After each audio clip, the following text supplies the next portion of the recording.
त्वमादिदेवः पुरुषः पुराणः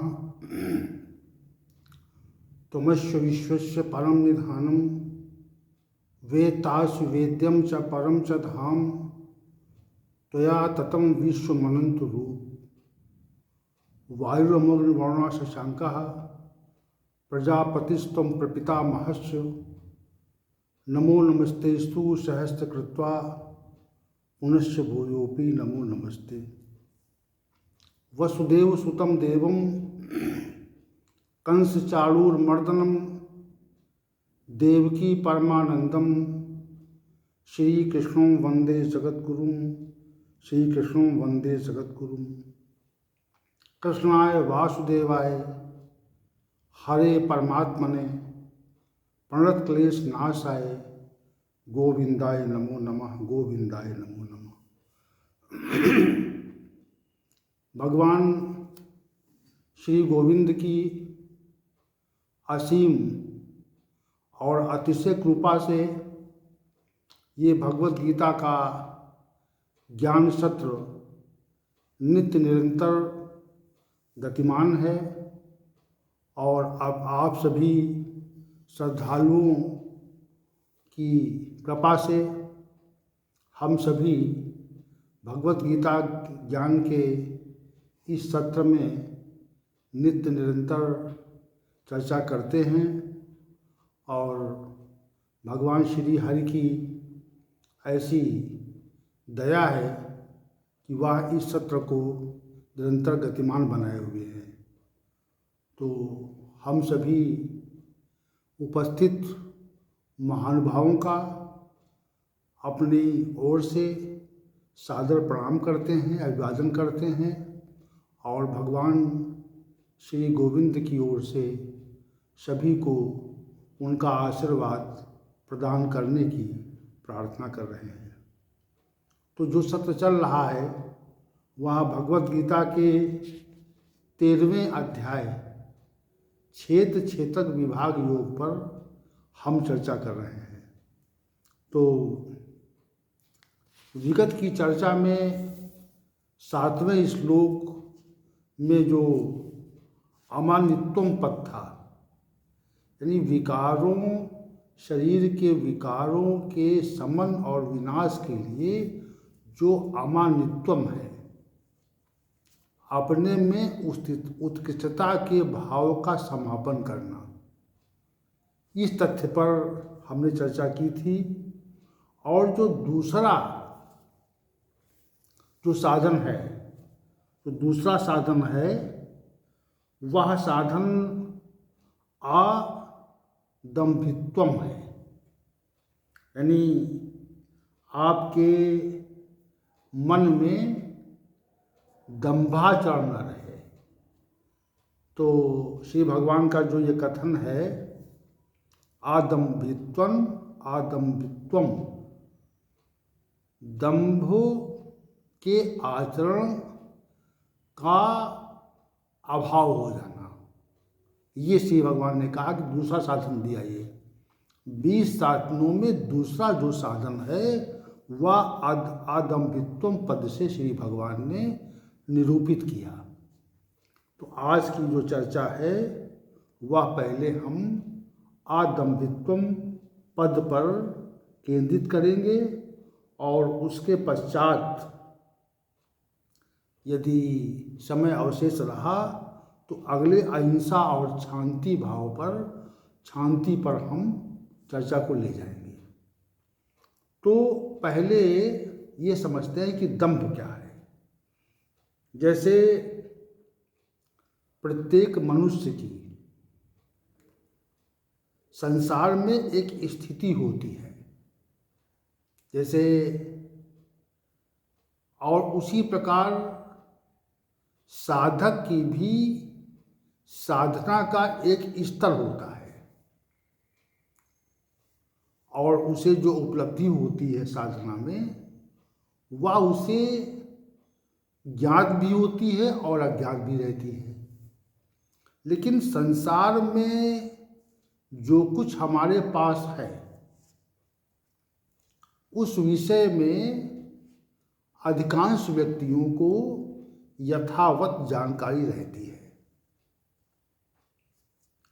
कथन का अभिप्राय ये है कि हमारे पास कितना धन है, हमारे पास कितनी संपदा है, हमारे पास कितना ऐश्वर्य है, या हम किस पद पर प्रतिष्ठित हैं, या हमारे पास अन्य क्या स्थिति है, हमारी क्या स्थिति है, इस बारे में मनुष्य को ज्ञान रहता है। वैसे ही साधक और भक्त को इस बात का आभास रहता है कि साधना में हमारा क्या स्तर है। वैसे क्योंकि साधना का विषय जो है वह अप्रकट विषय है, अव्यक्त है, उसकी स्थिति को यथावत जान पाना ये कठिन कार्य होता है। और जब तक कोई गुरु या आचार्य नहीं होता है तब तक हमें अपनी साधना की स्थिति और वास्तविक ज्ञान का बोध नहीं होता। जैसे हम एक नगर से दूसरे नगर की ओर चले तो हमें ये ज्ञात रहता है कि हम जिस नगर से हम चले हैं और दूसरे नगर तक हमको जाना है, तो जिस स्थान से हमने चलना आरंभ किया या चलना चाह रहे हैं और जिस स्थान पर हम पहुंचना चाह रहे हैं उस स्थान की दूरी क्या है। अधिकांश वर्तमान में तो स्पष्ट रहता है, पहले ऐसे साधन नहीं थे कि ये स्पष्ट होता कि कितनी दूरी है। अब तो विज्ञान ने इतना विकास कर लिया है कि जो हमें दूरी का आभास रहता है। तो जब हम चलना आरंभ करते हैं तो यह समय के साथ ये ज्ञात होता है कि हमने कितनी दूरी तय कर ली, किस अवधि में कितनी दूरी हमने तय कर ली और कितनी दूरी हमको तय करना अवशेष है। यानी हमारा जो अभीष्ट है, हमारा जो गंतव्य है, हमारा जो जिस स्थान पर हमको पहुंचना है वहाँ अभी कितनी दूरी अवशेष है।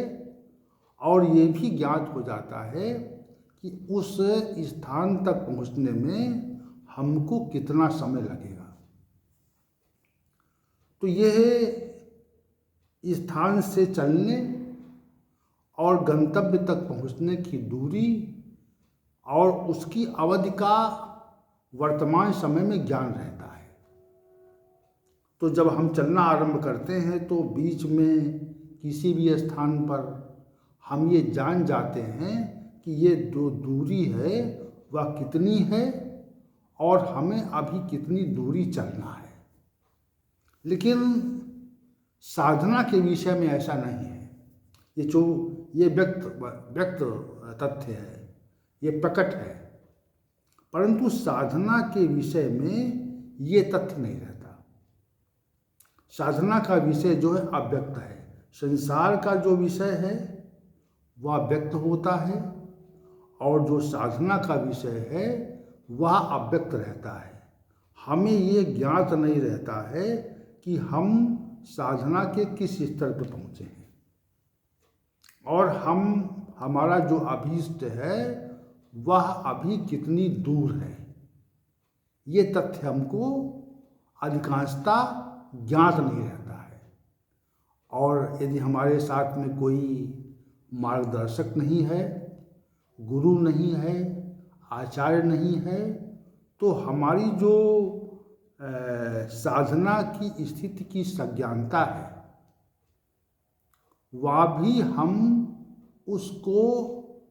वह हमारी सज्ञानता जो है वह विलीन रहती है, नहीं हमको ज्ञात नहीं होता है। तो साधना का जो विषय है वह अव्यक्त है और संसार का जो विषय है वो व्यक्त है। संसार में धन का, पद का, प्रतिष्ठा का, ऐश्वर्य का इत्यादि का हमको ज्ञान रहता है, और साधना में इसका ज्ञान नहीं रहता है।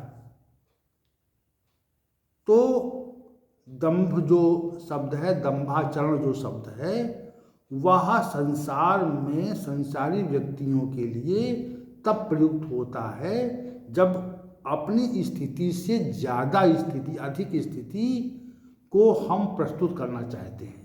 जैसे हमारा निम्न पद हो और हम ये कहें कि हम उच्च पद वाले हैं। अपनी स्थिति से अधिक अपनी स्थिति को अधिक लगाकर प्रस्तुत करना।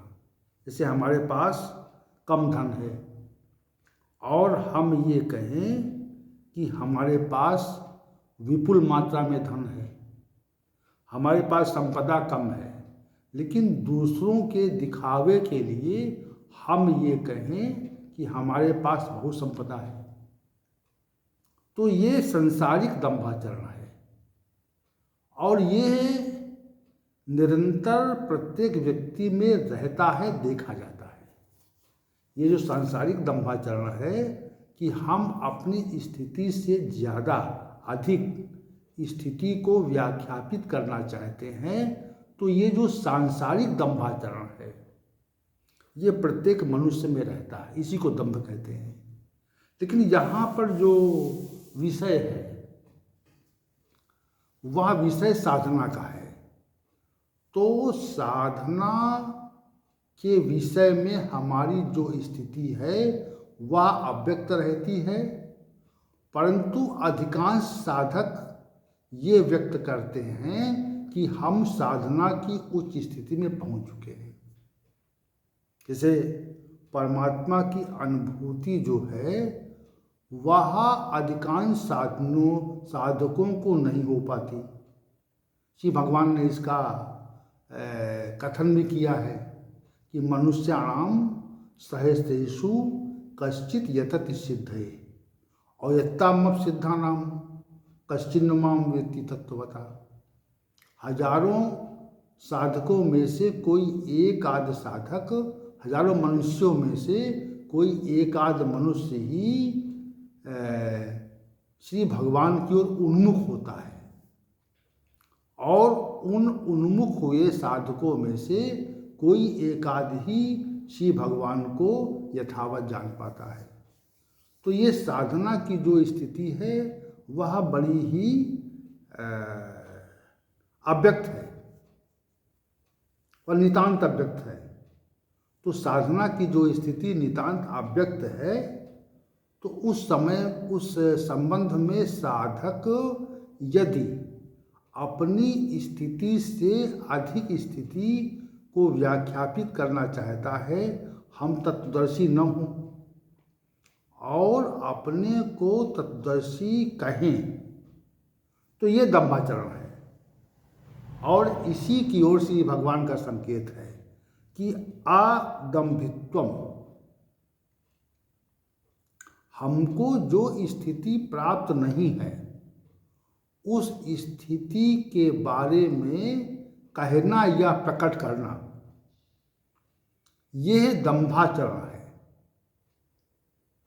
और यह जो दंभाचरण है ये अधिकांश साधकों में रहता है।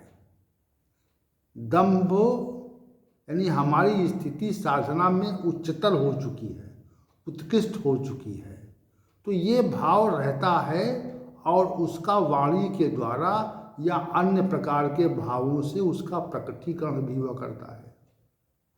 श्री भगवान कहते हैं इस भाव का परित्याग करो। आदंभित्वम, जब तक अपनी स्थिति को आप सही ढंग से व्यक्त नहीं करते हैं और अपनी स्थिति से अधिक स्थिति व्यक्त करते हैं, तो ये दंभाचरण है। और श्री भगवान इसके लिए निषेध करते हैं, कहते हैं आदम्भित्वम, यानी अपनी स्थिति को जो है आप यथावत बताइए। वैसे साधना का जो विषय है वो व्याख्यापित करने का विषय नहीं है, वह प्रदर्शन का विषय नहीं है, वह तो मात्र अनुभूति का विषय है। तो दंभाचरण इस विषय में नहीं होना चाहिए। तो दंभाचरण का लेकिन अभाव नहीं होता, शीघ्रता से दंभाचरण का अभाव होता नहीं है। और अभाव कब होता है? हम स्वयं ये देखें कि हम जो प्रकट कर रहे हैं, हम जो अपनी स्थिति को बता रहे हैं, तो क्या वह हमारी वैसी स्थिति है अथवा नहीं है। विशेष बात, हम जो इस स्थिति का कथन कर रहे हैं तो वह स्थिति हमारी है या नहीं है। यदि नहीं है तो उसका आभास करना और उसको प्रकट करना दंभाचरण है, और जो स्थिति है उसको यथावत मानना और यथावत प्रकट करना आदम्भित्वम है। ये आदम्भित्वम की स्पष्ट व्याख्या है। तो ये स्थिति जो है वह शीघ्रता से नहीं आती। ये उत्कृष्टता का जो भाव श्री भगवान ने पहले कहा है, तो स्वयं को उत्कृष्ट जब सिद्ध करता है मनुष्य, उसका आभास करता है, तो ये उत्कृष्टता की स्थिति का भाव रहने पर दंभाचरण का भाव भी रहता है। इसलिए अमानित्वम के बाद में आदम्भित्वम पद को श्री भगवान ने कह दिया। यदि हम स्वयं को उत्कृष्ट मान लें तो फिर हमारे अंदर जो दंभाचरण का भाव है वह निश्चित रहेगा, क्योंकि एक दूसरे संलग्न है ना। ये जो साधना के जो आयाम श्री भगवान गोविंद प्रकट कर रहे हैं वह एक दूसरे से संलग्न है, एक दूसरे से क्रमिक है। तो श्री भगवान कहते हैं अमानित्व आदम्भित्वम, तो उत्कृष्टता का भाव समाप्त हो जाएगा, तो दंभाचरण का भाव भी हमारा समाप्त हो जाता है। जब तक उत्कृष्टता रहती है तो उस उत्कृष्टता का प्रदर्शन रहता है। अपने को उत्कृष्ट कहने से उसके प्रदर्शन का भाव भी मनुष्य के अंदर स्वतः ही आता है। ऐसा नहीं हो सकता कि मतलब उत्कृष्टता का भाव रहे और दंभाचरण ना आए, ऐसा नहीं है। उत्कृष्टता का भाव ही दंभाचरण का एक भाव है।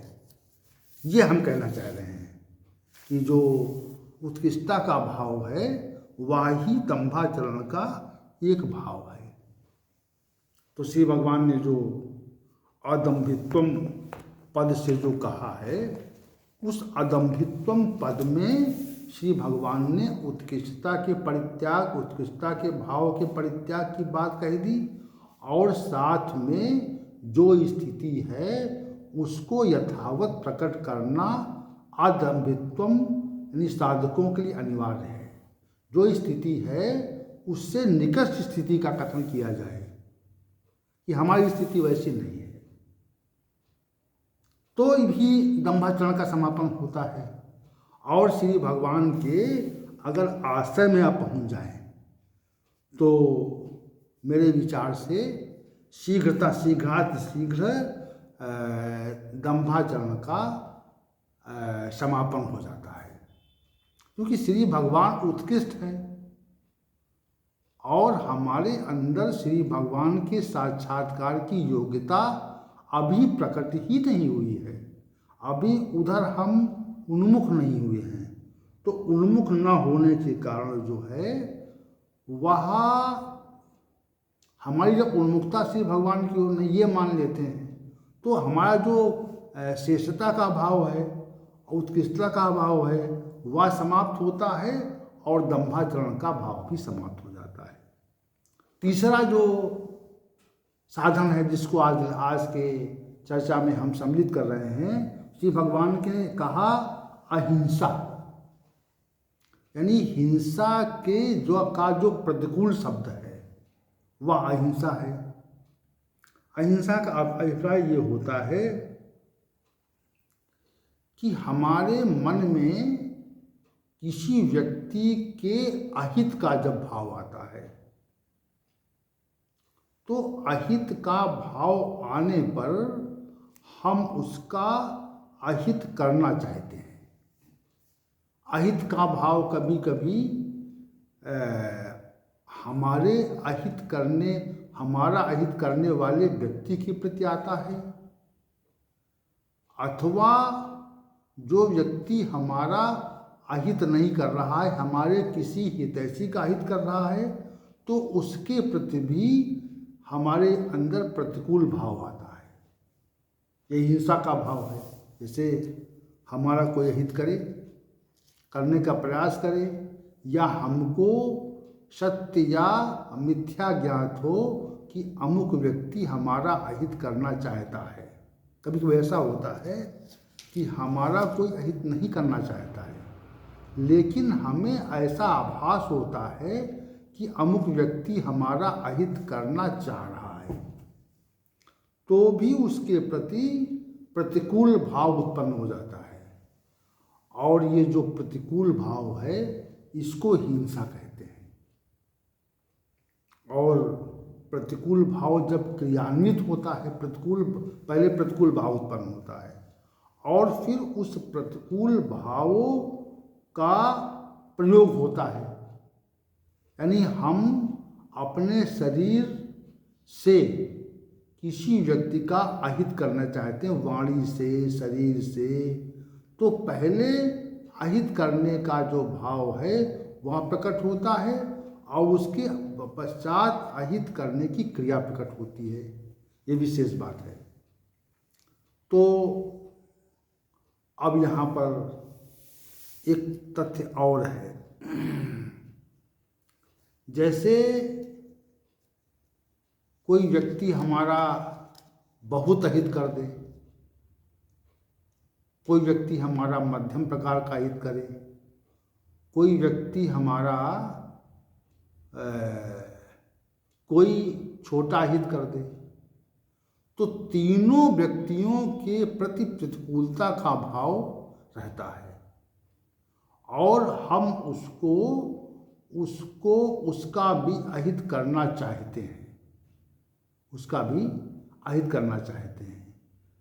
तो अब यहाँ पे प्रश्न ये है कि ये हिंसा का भाव है, लेकिन जो व्यक्ति हमारा अहित कर रहा है उसके प्रति हिंसा का, उसके प्रति प्रतिकूल भाव न उत्पन्न हो, उसके प्रति प्रतिकूल भाव न उत्पन्न हो करके उसके अहित का हम प्रयास न करें, तो इसी को श्री भगवान अहिंसा कहते हैं। क्योंकि अहिंसा ही परम धर्म है, अहिंसा परमो धर्म, अहिंसा ही परम धर्म है। ये अनेक शास्त्रों ने, मनीषियों ने इस कथन को अपने आचरण में उतारा है।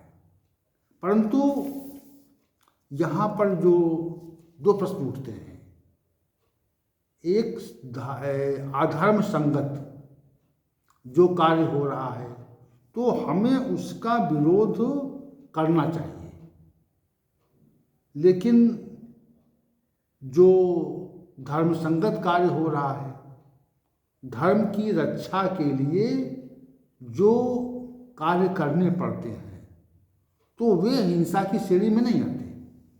क्योंकि यदि धर्म की रक्षा ही नहीं होगी तो यह जो संसार है वह विनिष्ट हो जाएगा। हमारा कर्तव्य ये है कि हम धर्म की रक्षा करें, और धर्म की रक्षा करने के लिए जो क्रियाएं होती हैं वे हिंसा की श्रेणी में नहीं आती। अहिंसक भाव वहाँ तक जहाँ तक हमारे धर्म का क्षय न हो। यद्यपि हिंसा तो ऐसा हिंसा अहिंसा का जो ये भाव है, ये इतना उत्कृष्ट प्रकार का, जैसे हमें कोई मारना चाहिए तो हम उसका प्रतिकार करते हैं, लेकिन अगर कोई व्यक्ति अधर्म के मार्ग पर चलकर हमारा अहित करना चाहता है और हमें हमारे शरीर को कोई हानि पहुंचाने की चेष्टा करता है, तो हमारा कर्तव्य है कि उसका प्रतिकार करें। तो इससे हम अहिंसा रूपी व्रत का पालन करते हैं। लेकिन बहुत से महानुभावों का मानना यह है कि हमारे प्रति कोई कितना भी अहितकर भाव रखे, अहितकर क्रियाएं करे, लेकिन हमें उसके प्रति प्रतिकूल भाव नहीं रखना चाहिए और न ही प्रतिकूल भाव को क्रियान्वित करना चाहिए। लेकिन यहाँ पर चूंकि ये जो उपदेश है वह अधर्म और धर्म के मध्य में हुआ है, एक तरफ अधर्म है और एक तरफ धर्म है, तो अहिंसा यहाँ पर धर्म की रक्षा के लिए यदि कोई हिंसा करनी पड़े तो वह भी अहिंसा की ही श्रेणी में आती है। इसको अहिंसा से पूरी तरह किसी भी प्राणी को किसी प्रकार कष्ट न देना, तो किसी प्राणी को किसके अनावश्यक रूप से कष्ट न देना, ये तो अहिंसा है। लेकिन धर्म के मार्ग पर यदि हिंसा की वृत्ति को करना अनिवार्य हो जाए तो वह भी अहिंसा की ही, उसका वो जो कार्य है वह भी अहिंसा की श्रेणी में ही आता है। इस तथ्य को हमें सदैव अपने ध्यान में रखना चाहिए।